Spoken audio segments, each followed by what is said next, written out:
終盤ですね。終盤はもうこの10エンド目に向かってどういう形で試合をフィニッシュしていこうかという考え方になります。点差が1点差2点差で勝っている負けている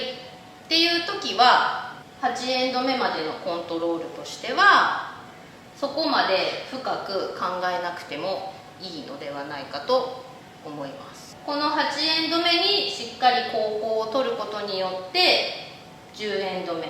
点数を取って勝つっていうのが理想的なんですけれども、じゃあ例えば5エンド目終わった時点で2対2で同点ですって言った時に考えることは、やはり6エンド目に2点を取る、7エンド目で1点上げる、1点アップで8エンドを迎えています。8エンド目で2点ないし1点取りたいっていう形が理想です。この状態ですと2点取って6対3、9エンド目1点上げる展開、6対4になります。2点のアップをあって後攻を持っている状態、もうほぼほぼ勝ちかなっていうのを意識してもいいんじゃないかなと思います。じゃあ例えば相手に2点取られました。4対4で並んでる状態です。この時点でもしっかりここで2点取りたいですよね。すると6対4、2アップ2アップでいって1点取らせて1点アップで10エンド、悪くないですね。じゃあ例えば1点しか取れませんでした。だとしても5対4で9エンド目、悪くないですね。相手が1点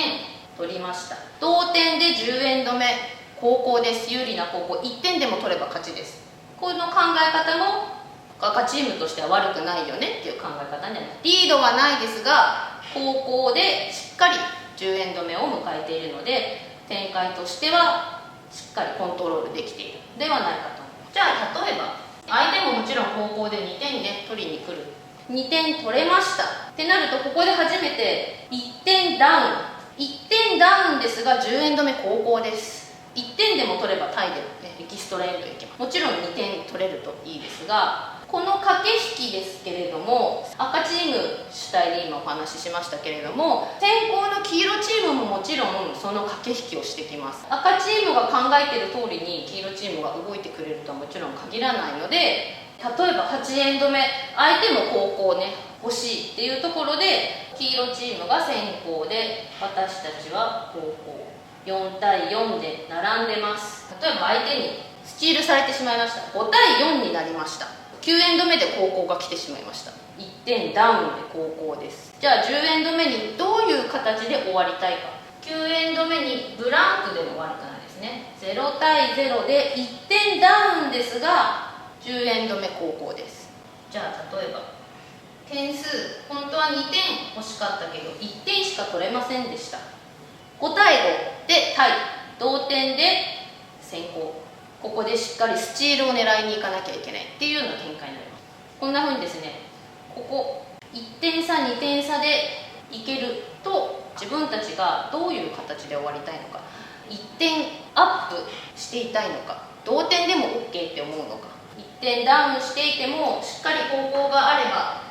5対4で赤チーム負けてますけれどもしっかり10エンド目は後攻です。これって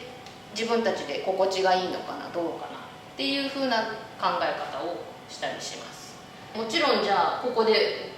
ブランクできるならブランクでももちろんいいですよね。ここでブランクできれば後攻を持ったまま同点で10エンドに行きます。ただブランクしようとしても相手がどういう風に出てくるのかっていうのがあるので、やはり相手の出方を見ながら